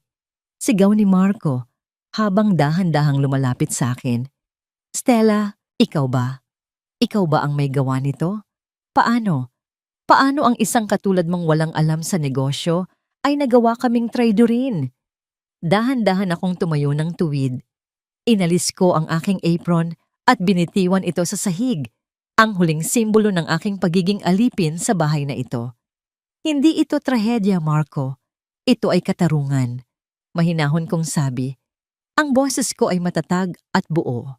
Ang bawat sentimong ninakaw ninyo sa mga manggagawa, ang bawat pisong ibinulsa ninyo mula sa pondo ng kumpanya, at ang bawat luhang pumatak mula sa mga mata ko sa loob ng 10 taon, ito na ang kabayaran. You batch. Susugod sana si Marco para saktan ako, ngunit mabilis siyang nahawakan ng 2 security personnel na kasama ng mga opisyal. Huwag niyo akong hawakan. Bitawan niyo ako. Pagpupumiglas ni Marco, habang ang kanyang muka ay namumula sa galit at kahihiyan. Pinanood ko silang magwala. Pinanood ko ang pagguho ng toring itinayo nila sa ibabaw ng aking mga sakripisyo. Ang bawat sigaw ni Doña Remedios, ang bawat pag-iyak ni Chloe, at ang bawat mura ni Marco ay tila mga huling nota ng isang malungkot na kanta na sa wakas ay natatapos na. Tumingin ako sa itaas ng hagdan. Nakita ko ang anino ni Don Artemio na nakatayo sa dilim, nanonood sa bawat pangyayari. May isang maliit na ngiti sa kanyang mga labi. Isang ang ngiti ng tagumpay na tanging kaming 2 lamang ang nakakaalam. Sa gitna ng kaguluhan, isang kaisipan ang namayani sa aking isipan. Ang yaman ay maaring mawala sa loob ng isang saglit, ngunit ang dangal na kinuha nila sa akin, iyon ang hinding-hindi na nila muling maaagaw. Bukas, wala na ang mga brilyante, wala na ang mga mamahaling sasakyan. Ang matitira na lamang ay ang katotohanan ng kanilang pagkatao. At sa wakas, makakahinga na ako ng maluwag. Ngunit habang tinitingnan ko ang galit na mukha ni Marco, naisip ko, sapat na ba ang pagkawala ng yaman para pambayad sa lahat ng sakit na idinulot nila? O ito pa lamang ang simula ng mas matinding paghihirap na daranasin nila? Walang hiyang babae ka. Akala mo ba ay hahayaan kitang sirain ang buhay ko? Akin ang kumpanyang ito. Akin ang lahat ng narito. Ang boses ni Marco ay pumiyok sa tindi ng galit habang sinusubukan niyang abutin ang aking leeg. Ngunit bago pa man dumampi ang kanyang mga kamay sa akin, mabilis siyang naharangan ng mga opisyal. Ang mukha niya ay punong-puno ng pawis. Ang kanyang buhok na laging maayos ay ngayon ay gulo-gulo na, at ang kanyang mga mata ay tila sa isang hayop na nasusukol sa kanto. Sa gilid, si Doña Remedios ay tila isang estatwa na unti-unting nagtititibag. Ang kanyang mamahaling alahas ay tila naging mabigat na kadena sa kanyang leeg, at ang kanyang make-up ay nagsisimula nang mabura dahil sa luha ng galit at takot. Si Chloe naman ay nakasandal sa pader, yakap ang sarili, habang pilit na iniiwasan ang tingin ng mga tao. Marco, tumigil ka na. Mahinahon kong sabi habang dahan-dahang umaatras. Hindi mo na mababago ang katotohanan. Pirma mo ang nasa mga dokumentong nagpapatunay ng iyong mga ilegal na transaksyon. Ikaw ang pumatay sa sarili mong kinabukasan. Pirma ko? Dahil niloko mo ako. Pinapirma mo ako sa mga papeles na akala ko ay para sa mga bagong proyekto. Sigaw niya habang pilit na kumakawala sa pagkakahawak ng mga lalaki. Iyon ang parusa sa mga taong hindi marunong magbasa at tumingin sa halaga ng kanilang pinipirmahan. Sagot ko, masyado kang naging kampante dahil akala mo ay hanggang kusina lang ang asawa mo. Nakalimutan mong bago ako naging biktima mo, isa akong dalubhasa sa pananalapi. Sa gitna ng aming sagupaan, isang kakaibang katahimikan ang biglang bumalot sa ikalawang palapag ng mansyon. Ang tunog ng isang pinto na dahan-dahang bumubukas ay naging sentro ng atensyon ng lahat. Ang bawat hakbang ng sapatos sa kahoy na baitang ng hagdan ay umalingaw-ngaw sa buong bulwagan. Mabagal, tiyak, at puno ng bigat. Napatingala kaming lahat. Doon, sa tuktok ng hagdan, nakatayo ang isang lalaking inaasahan ng lahat na habambuhay nang nakaratay sa kama. Si Don Artemio. Hindi siya nakasuot ng kanyang pajama. Suot niya ang isang itim na Amerikana. Ang kanyang buhok ay maayos na nasuklay pabalik. At ang kanyang mga mata ay nagtataglay ng talas na tila kaya nitong hiwain ng hangin. Walang wheelchair. Walang tungkod. Walang bakas ng panghihina. Artemio? Halos pabulong na sigaw ni Doña Remedios habang dahan-dahang napapaupo sa sahig dahil sa matinding gulat. Ang kanyang mukha ay nawalan ng kulay, tila nakakita siya ng isang multong bumangon mula sa hukay. Papa, paano? Paanong nangyari ito? Bulong ni Marco. Ang kanyang boses ay puno ng panginginig at matinding takot. Dahan-dahang bumaba ng hagdan si Don Artemio. Ang bawat baitang na kanyang tinatapakan ay tila isang hatol ng kamatayan para sa mag-ina. Nang makarating siya sa huling baitang, huminto siya sa harap ni Marco. Tinitigan niya ang kanyang anak ng matagal. Isang tingin na puno ng pagkadismaya at pait. 10 taon, panimula ni Don Artemio. Ang boses niya ay malalim at buo. Tila nanggagaling sa kailaliman ng kanyang pagkatao. 10 taon akong nagbulag-bulagan at nagbingi-bingihan. Hinintay ko na kahit man lang isang beses ay makitaan ko kayo ng pagsisisi. Hinintay ko na lumapit kayo sa akin at sabihing nagkamali kayo. Pero sa bawat araw na lumilipas, mas lalo niyo lang ipinapakita ang inyong kasakiman. Humarap siya kay Doña Remedios na ngayon ay nanginginig na ang buong katawan. Remedios, akala mo ba ay hindi ko alam ang ginawa mo sa preno ng sasakyan ko? Akala mo ba ay sapat na ang 10 taon para makalimutan ko ang hapdi ng pagtataksil ng sarili kong asawa? Artemio, makinig ka. Ginawa ko lang yon para sa atin, para sa pamilya natin. Pagsusumamo ni Doña Remedios habang pilit na gumagapang patungo sa mga paa ng kanyang asawa. Para sa pamilya? O para sa iyong sariling luho? Singhal ni Don Artemio. Hinayaan niyo ang babaeng ito, turo niya sa akin, na magdusa sa loob ng mansyong ito. Ginawa niyo siyang alipin habang kayo ay nagpapakasasa sa yaman na ako ang nagpundar. Pinalampas ko ang lahat ng sakit sa aking katawan, pero hindi ko mapapatawad ang ginawa ninyo sa dangal ni Stella. Tumingin sa akin si Don Artemio at sa unang pagkakataon, nakita ko ang isang tunay na ngiti sa kanyang mga labi. Salamat, Stella. Salamat sa pagiging mga mata at kamay ko noong wala akong kakayahang lumaban. Salamat sa pananatili sa tabi ko kahit na ang lahat ay iniwan na ako. Muli siyang humarap sa mga opisyal. Dalhin niyo na sila. Mayroon akong sapat na ebidensya para mabulok sila sa loob ng kulungan. At simula sa araw na ito, ang kumpanya at ang lahat ng ari-arian ko ay nasa ilalim na ng pamumuno ni Stella Guerrero. Siya ang aking tanging tagapagmana. Hindi! Hindi ito maaari! Sigaw ni Marco habang hinihila siya palabas. Stella! Maawa ka sa akin! Asawa mo ako! Tumingin ako kay Marco habang inalalayan siya ng mga pulis patungo sa labas. Asawa? Ang asawang kilala ko ay matagal nang pinatay ng kasakiman mo, Marco. Ang tanging natitira sa harap ko ngayon ay isang estranghero na kailanman ay hindi ko nais makilala. Pinanood namin ang pag-alis ng mga sasakyan ng pulis. Ang sirena ay dahan-dahang humina sa malayo. Iniwan ang mansyon sa isang kakaibang katahimikan. Ang hangin ay tila naging mas magaan. Ang bawat hininga ko ay hindi na kasing bigat ng dati. Lumingon ako kay Don Artemio. Papa, tapos na po ba ang lahat? Hindi pa, Stella. Mahina niyang sagot habang nakatingin sa malayo. Ngayon pa lang magsisimula ang tunay mong laban, ang laban para buuin muli ang iyong sarili. Pero huwag kang mag-alala, hindi ka na nag-iisa. Habang nakatayo kami sa gitna ng sala, isang maliit na bagay ang napansin ko sa sahig. Isang punit na piraso ng pulang tela mula sa damit ni Chloe. Pinulot ko ito at tinitigan.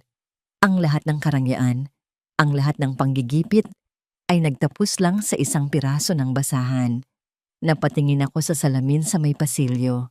Ang babaeng nakikita ko ay hindi na ang Stella na laging nakayuko. Siya ay isang reynang handa nang pamunuan ang sarili niyang mundo. Pero sa kabila ng tagumpay, may isang kirot pa rin sa aking puso. Paano nga ba bubuuin ang isang pusong 10 taon na pilit na dinudurog? Sa di kalayuan, narinig ko ang mahinang tunog ng isang sasakyang papasok sa gate. Isang puting sasakyan na hindi ko pamilyar. Sino kaya ang taong ito na darating sa gitna ng aming tagumpay? Ang katahimikan sa loob ng mansyon ay tila isang malambot na kumot na bumabalot sa aking pagkatao. Wala na ang mga pasigaw na utos ni Doña Remedios. Wala na ang mga mapang-insultong halakhak ni Marco at Chloe. Sa unang pagkakataon sa loob ng 10 taon, narinig ko ang sarili kong paghinga. Malalim, malaya, at hindi na kinakapos. Nakatayo ako sa gitna ng sala, hawak ang isang baso ng sariwang tubig. Pinagmasdan ko ang mga bakas sa sahig, kung saan kinaladkad ng mga awtoridad ang mga taong nagpahirap sa akin. Ang bawat sulok ng bahay na ito ay saksi sa aking pagtitiis. Ngunit ngayon, ang bawat sulok din na ito ay magsisilbing monumento ng aking tagumpay. Stella, tawag ni Don Artemio mula sa pinto ng kanyang silid. Handa na ang sasakyan. Ngayon ang unang araw ng iyong bagong buhay bilang chairman ng Guerrero Group of Companies. Handa ka na bang harapin ang mundong matagal nang ipinagkait sa iyo? Lumingon ako sa kanya at tumango. Suot ko ang isang puting business suit, ang aking buhok ay maayos na nakapusod, at ang aking mukha ay tanging banayad na makeup lamang ang taglay. Hindi ko na kailangang magtago sa likod ng makapal na duster at magulong buhok. Sa bawat hakbang ko patungo sa labas, nararamdaman ko ang bigat ng nakaraan na unti-unting kumakawala sa aking mga paa. Pagdating namin sa gusali ng kumpanya, ang bawat empleyado ay nakatayo sa pasilyo. Ang kanilang mga mata ay puno ng kuryosidad at pagkamangha. Marahil ay nabalitaan na nila ang nangyari sa pamilya Guerrero. Marahil ay nagtataka sila kung paano ang api-apihang asawa ni Marco ay biglang naging kanilang boss. Pumasok ako sa boardroom kung saan naghihintay ang mga board of directors. Ang mga lalaking ito ay dati nang minaliit ang aking kakayahan. Ang ilan sa kanila ay kasabwat pa ni Marco sa kanyang mga ilegal na gawain. Nang pumasok ako, ang tunog ng aking sapatos sa makintab na sahig ay tila isang babala. "Good morning, gentlemen," panimula ko. Ang boses ko ay matatag at walang bakas ng kaba. Umupo ako sa kabisera ng mesa. Ang upuan na dati ay tanging si Don Artemio o si Marco lamang ang nakakaupo. "Sino ka para mag-utos sa amin? Asawa ka lang ni Marco," sabi ng isang matandang direktor. Ang kanyang boses ay puno ng paghamon. Dahan-dahan kong inilapag ang isang makapal na folder sa ibabaw ng mesa. Ang tunog ng pagtama ng papel sa kahoy ay nagpatahimik sa buong silid. Ako si Stella Guerrero. Hawak ko ang 70% ng shares ng kumpanyang ito na ipinamana sa akin ni Don Artemio Guerrero. At hawak ko rin ang listahan ng lahat ng kickbacks na tinanggap ninyo mula sa mga ghost projects ni Marco sa loob ng 5 taon. Nakita ko ang pagbabago ng kulay ng kanilang mga mukha. Ang ilan ay napayuko. Ang ilan naman ay nagsimulang magpawis sa noo. Walang sino man ang naglakas loob na magsalita. Simula sa araw na ito, magkakaroon tayo ng bagong patakaran. Patuloy ko. Ang sino mang hindi kayang sumunod sa aking pamantayan ng katapatan ay malayang lumabas sa pintong iyan bago ko patawagan ang aking mga abogado. Hindi ako naririto para makipagkaibigan. Naririto ako para linisin ang kumpanyang ito mula sa mga linta na tulad ninyo. Isang oras ang lumipas at ang boardroom ay nabalot ng tensyon. Ngunit sa huli, isa-isa silang tumango bilang pagtanggap sa aking pamumuno. Nang makaalis ang lahat, naiwan akong mag-isa sa loob ng opisina. Lumapit ako sa malaking bintana na nakatanaw sa buong lungsod ng Makati. Ang mga sasakyan sa ibaba ay tila maliliit na langgam at ang mga gusali ay tila mga laruan. Ramdam ko ang init ng kape na inihanda para sa akin. Ang amoy nito ay matapang at masarap. Isang malaking kaibahan sa amoy ng sabon at chlorine na dati ay laging nakakapit sa aking mga daliri. Hinaplos ko ang aking mesa na gawa sa mamahaling kahoy. Isang maliit na frame ang nakalagay doon. Ang aking diploma sa finance na matagal na itinago ni Doña Remedios sa bodega. Ipinakuha ko ito at inilagay sa gitna ng aking opisina. Mama, bulong ko, habang nakatingin sa larawan ng aking yumaong ina na nasa loob ng aking wallet. Ginawa ko po. Hindi na ako ang babaeng tinatapakan. Hindi na ako ang babaeng laging humihingi ng tawad kahit wala akong kasalanan. Ngunit sa gitna ng aking tagumpay, isang katok sa pinto ang bumasag sa aking pagmuni-muni. Pumasok ang aking secretary, ang kanyang mukha ay puno ng pag-aalala. Ma'am Stella, mayroon pong isang lalaki sa labas. Ayaw niyang umalis. Sinasabi niyang mayroon siyang mahalagang impormasyon tungkol sa inyong asawa na si Marco Guerrero. Sino siya? Tanong ko. Hindi niya ibinibigay ang kanyang pangalan, ma'am. Pero may dala siyang isang liham na may tatak ng isang ospital sa ibang bansa. Kinababahan ako. Isang liham mula sa ospital? Buhay pa ba ang galit ni Marco sa akin? O meron pa bang mas malalim na lihim na hindi pa namin natutuklasan? Papasukin mo siya. Utos ko. Habang naghihintay, naramdaman ko ang mabilis na pagtibok ng aking puso. Ang bawat hakbang ng lalaki sa pasilyo ay tila isang tunog ng batingaw na nagbababala ng isang panibagong unos. Akala ko ba ay tapos na ang lahat? Akala ko ba ay malaya na ako? Bumukas ang pinto at pumasok ang isang lalaking nakauniforme ng isang courier. Inabot niya sa akin ang isang kulay, brown na sobre. Nang buksan ko ito, isang litrato ang nahulog sa aking lamesa. Isang litrato ni Marco, ngunit hindi sa loob ng kulungan. Nakasuot siya ng hospital gown at ang kanyang mukha ay punong-puno ng mga benda. Sa likod ng litrato, may nakasulat na mga salita sa Tagalog na tila isang sumpa. Hindi mo pa nakukuha ang lahat, Stella. Ang huling halakhak ay hindi sa'yo. Tinitigan ko ang litratong nasa ibabaw ng aking lamesa. Ang bawat benda sa mukha ni Marco ay tila mga puting guhit na nagpapaalala sa akin ng lahat ng sugat na idinulot niya sa aking puso. Ngunit sa halip na takot, isang malalim na buntong hininga ng pagkamuhi at awa ang kumawala sa aking dibdib. Ang lalaking dati ay tinitingala ko bilang aking mundo. Ngayon ay isa na lamang kalunos-lunos na imahe ng pagkatalo. Huwag kang magpapaapekto sa mga huling hirit ng isang desperadong tao. Stella, narinig ko ang marahang pagbukas ng pinto at ang tunog ng mga hakbang ni Don Artemio. Lumapit siya sa akin at tiningnan din ang litrato. Isang mapait na ngiti ang sumilay sa kanyang mga labi. Nalaman ko mula sa aking mga tauhan, sa loob ng piitan, na nasangkot si Marco sa isang gulo. Paliwanag ni Don Artemio, ang kanyang boses ay malamig at walang bahid ng pag-aalala para sa sariling anak. Sinubukan niyang maghari-harian doon, ngunit nakalimutan niyang wala na ang kanyang pera at kapangyarihan para protektahan siya. Iyan ang presyo ng kanyang kayabangan. At si Doña Remedios, Papa? Kumusta siya? Tanong ko habang dahan-dahang itinatabi ang litrato sa loob ng drawer. Ang iyong biyenan ay kasalukuyang nasa hospital ward ng kulungan. Hindi matanggap ng kanyang katawan ang dumi at init ng selda. Sinasabi ng mga doktor na nakakaranas siya ng matinding depression. Ang babaeng dati ay hindi makatapak sa lupa ng walang mamahaling sapatos. Ngayon ay nagmamakaawa para sa isang baso ng malinis na tubig. Sagot ni Don Artemio. Tumayo ako at kinuha ang aking bag. Kailangan ko silang makita, Papa.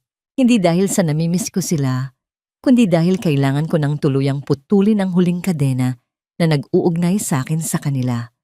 Pagkalipas ng isang oras, nakatayo ako sa harap ng rehas ng detention center. Ang amoy ng pawis, kalawang, at kawalan ng pag-asa ay tila sumasakal sa akin. Nang dalhin ng mga gwardiya si Marco, halos hindi ko siya makilala. Ang kanyang mga mata ay lubog, ang kanyang balat ay maputla, at ang bawat kilos niya ay puno ng sakit dahil sa mga natamo niyang sugat. Stella! Mahina niyang tawag, ang kanyang boses ay nanginginig. Lumapit siya sa rehas at pilit na hinawakan ng bakal. Stella, maawa ka sa akin. Ilabas mo ako rito. Patawarin mo ako sa lahat ng nagawa ko. Mahal kita, Stella. Alam mo yan, di ba? Tinitigan ko siya ng diretso sa mga mata. Walang galit, walang puot. Tanging isang malalim na kawalan ng pakiramdam ang nananalaytay sa aking sistema. Mahal mo ako, Marco? O mahal mo ang buhay na kaya kong ibigay sa iyo? Noong ginagawa mo akong katulong sa sarili nating bahay, nasaan ang pagmamahal na yan? Noong pinagtatanggol mo si Chloe habang sinasaktan ako, nasaan ang pagmamahal mo? Nagkamali ako. Si Chloe. Iniwan niya ako. Tinangay niya ang huling pera na itinago ko sa vault. Bago dumating ang mga pulis, niloko niya ako, Stella. Sigaw ni Marco habang ang mga luha ay nagsisimulang pumatak mula sa kanyang mga mata. Karma ang tawag doon, Marco. Mahinahon kong sabi. Ang bawat patak ng luha ko noon ay may katumbas na halaga. At ngayon, sinisingil ka na ng tadhana. Inilabas ko ang isang puting sobre mula sa aking bag at inihulog ito sa maliit na puwang ng rehas. Ang tunog ng pagbagsak ng papel sa semento ay tila isang hatol na pinal. Ano ito? Tanong niya habang nanginginig na pinupulot ang sobre. Annulment papers, sagot ko. Nilagdaan ko na ang lahat. Hindi ko kailangan ng kahit anong sentimo mula sa iyo. Ang tanging gusto ko ay ang makuha ang aking kalayaan. Pirmahan mo yan at hindi na tayo kailanman muling magkikita. Stella, huwag mong gawin ito. Ikaw na lang ang meron ako. Pagsusumamo niya, habang pilit na isinisiksik ang kanyang mga daliri sa rehas para maabot ang aking kamay, dahan-dahan akong umatras. Wala ka ng asawa, Marco. Wala ka na ring ina na magtatanggol sa'yo. Ang tanging meron ka na lang ay ang iyong sarili at ang mga kasalanang kailangan mong pagbayaran. Tumalikod ako at nagsimulang maglakad palayo. Ang bawat hakbang ko ay tila nagpapagaan sa aking pakiramdam. Narinig ko ang kanyang mga pagsigaw, ang kanyang mga pagmura, at ang tunog ng kanyang paghagulgol na umalingaw-ngaw sa buong pasilyo, ngunit hindi ko na nilingon pa. Sa labas ng piitan, ang sikat ng araw ay tila mas maliwanag kaysa sa karaniwan. Huminga ako ng malalim, pinalalaya ang huling pait na nananatili sa aking dibdib. Nakita ko ang isang puting sasakyan na naghihintay sa akin. Sa loob nito, nakita ko si Don Artemio na nakangiti. Tapos na ba, anak? Tanong niya nang makapasok ako sa sasakyan. Opo, Papa. Malaya na ako, sagot ko. At sa unang pagkakataon, ang ngiting sumilay sa aking mga labi ay tunay na nanggaling sa kailaliman ng aking kaluluwa. Habang umaandar ang sasakyan palayo sa madilim na gusaling iyon, tinitigan ko ang aking mga kamay. Wala na ang mga sugat mula sa paglalaba. Wala na ang mga pasang dulot ng pananakit. Ang tanging natitira ay ang balat na handa ng yakapin ang bagong simula. Ngunit habang kami ay nasa gitna ng biyahe, biglang huminto ang sasakyan sa tapat ng isang lumang simbahan. Isang pamilyar na anino ng isang babae. Ang nakita kong nakaluhod sa tapat ng pinto. suot ang maruming damit, at tila namamalimos ng pagkain sa mga taong dumadaan. Napatigil ang aking hininga. Ang babaeng iyon, ang dating nagniningning at mapagmataas na si Chloe. Ang tadhana nga naman ay mapaglaro. Ang bawat isa sa kanila ay nakahanap ng sarili nilang impyerno. At ako ay nakahanap na ng sarili kong langit. Sa gitna ng mundong dati, ay akala ko'y wala ng pag-asa. Ang sikat ng araw na tumatama sa malalaking salamin ng aking opisina ay hindi na kasing talas ng dati. Ngayon, ang liwanag na ito ay tila isang banayad na haplos, nagbibigay ng init sa bawat sulok ng silid na naging saksi sa aking muling pagsilang. Wala na ang amoy ng luma at maamag na bodega. Ang tanging nalalanghap ko ngayon ay ang sariwang halimuyak ng mga bulaklak na puting rosas sa ibabaw ng aking lamesa. Hinaluan ng matapang na amoy ng bagong timplang kape. 1 taon na ang nakalipas mula nang gumuho ang tore ng kasinungalingan ni na Marco at Doña Remedios. 1 taon na rin akong hindi tumitingin sa likuran.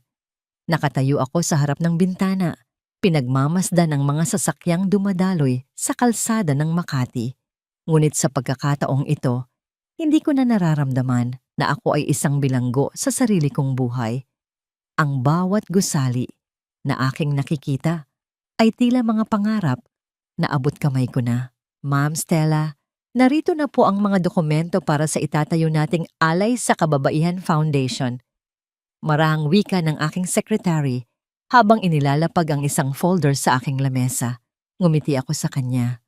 Ang proyektong ito, ang aking pinakapinapahalagahan, isang programa na naglalayong bigyan ng pagkakataon, edukasyon at proteksyong legal ang mga kababaihang nakakaranas ng pang-aabuso sa loob ng kanilang sariling tahanan.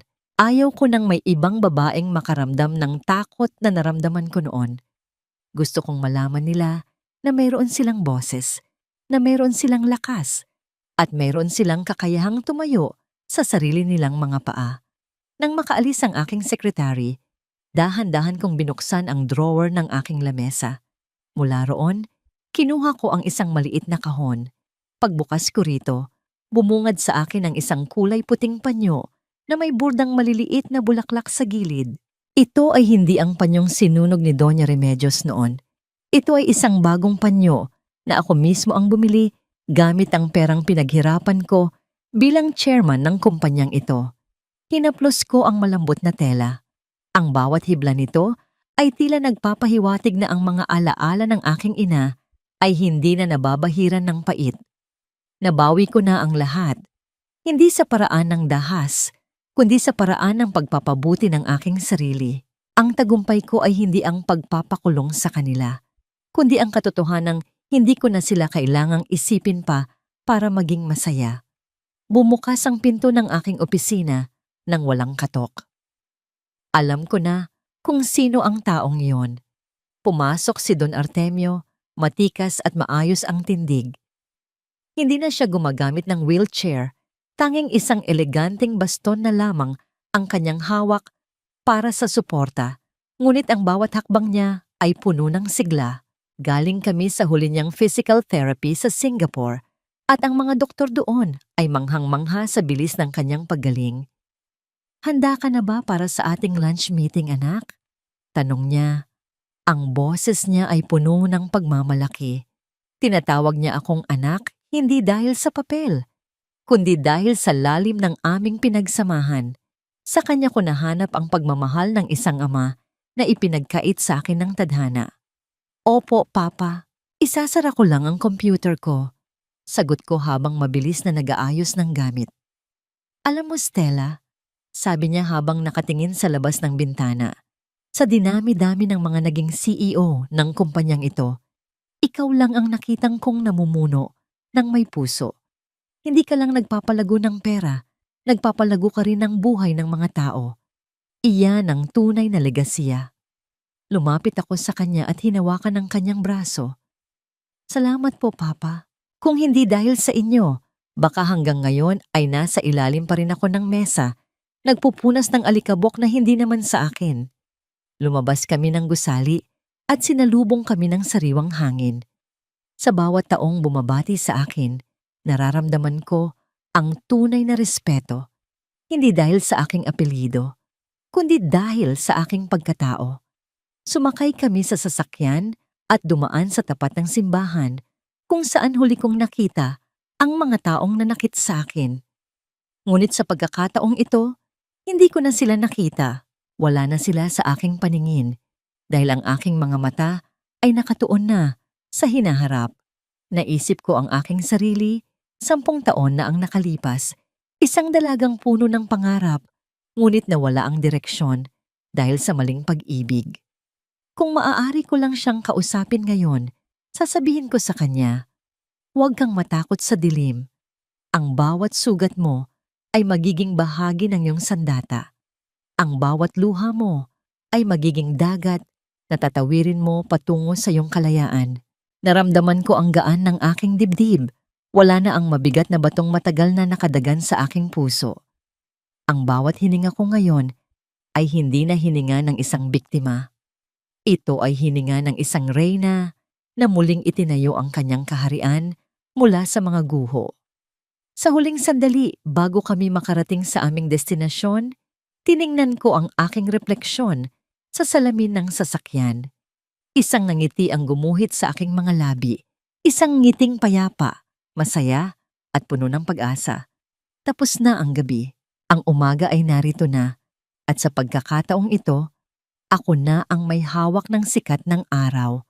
Ang aking pangalan ay Stella at ako ay malaya na. Nakalubog na ang araw sa abot-tanaw, nag-iiwan ng mga guhit ng kulay kahel at lila sa malawak na kalangitan ng Batangas. Nakatayo ako sa beranda ng aming rest house sa tapat ng dagat. Dinadamdam ang malamig na simoy ng hangin na humahalik sa aking balat. Ang tunog ng maliliit na alon na humahalik sa pampang ay tila isang uyayi, isang awit ng kapayapaan na matagal kong ipinagkait sa aking sarili. Tiningnan ko ang aking mga daliri. Wala na ang mga bakas ng hapdi. Wala na ang mga kalyo ng hirap. Sa halip, ang tanging naroon ay ang isang simpleng singsing na may batong sapiro. Isang regalo ni Don Artemio sa aking huling kaarawan bilang simbolo ng aking katatagan. Hindi ito singsing ng kasal, kundi singsing ng aking kasunduan sa aking sarili, na hinding-hindi ko na muling hahayaang maubos ang aking liwanag para sa ibang tao. Iniisip mo na naman ba ang nakaraan, Stella? Narinig ko ang marahang tunog ng baston sa sahig na gawa sa nara. Lumingon ako at nakita si Don Artemio na dahan-dahang naglalakad patungo sa akin. Ang kanyang muka ay masigla, ang kanyang mga mata ay puno ng katuwan habang pinagmamasdan ang dagat. Hindi na po, Papa. Nakangiti kong sagot. Iniisip ko lang kung gaano kalayo na ang narating natin mula sa gabing iniwan nila tayong dalawa sa mansyon. Ang mga taong nanakit sa atin ay nahanap na ang kanilang sariling katahimikan sa loob ng rehas. Mahinahong sabi ni Don Artemio. Nabalitaan ko na ang huling apela ni Marco ay ibinasura ng korte. Mananatili siya roon sa loob ng mahabang panahon. At si Remedios, mas pinili na niyang manahimik at hindi na kumausap ng kahit sino. Sila ay naging bahagi na lamang ng isang madilim na kabanata na tapos na nating basahin. Huminga ako ng malalim. Pinalalaya ang huling hibla ng emosyon para sa kanila. Napagtanto ko na ang tunay na pagpapatawad ay hindi ang pagsasabing ayos lang ang lahat. Ang tunay na pagpapatawad ay ang pagpili na huwag nang dalhin ang bigat ng kanilang mga kasalanan sa iyong paglalakad. Pinatawad ko na ang aking sarili sa pananatili nang matagal sa mundong hindi ako pinahahalagahan. Iyon ang pinakamahalagang tagumpay ko. Anak, tignan mo yon. Turo ni Don Artemio sa malayo. Isang grupo ng mga ibon ang malayang lumilipad pa itaas, tila sumasabay sa huling liwanag ng araw. Sa ibaba, nakita ko ang ilang mga kababaihan mula sa aking foundation na kasalukuyang naglalakad sa dalampasigan, nagtatawanan at puno ng buhay. Sila ang aking bagong pamilya. Sila ang mga buhay na patunay na mayroong pag-asa pagkatapos ng bawat bagyo. Hindi ako naghahanap ng bagong pag-ibig mula sa isang lalaki. Ang pag-ibig na nahanap ko sa loob ng aking sarili ay sapat na.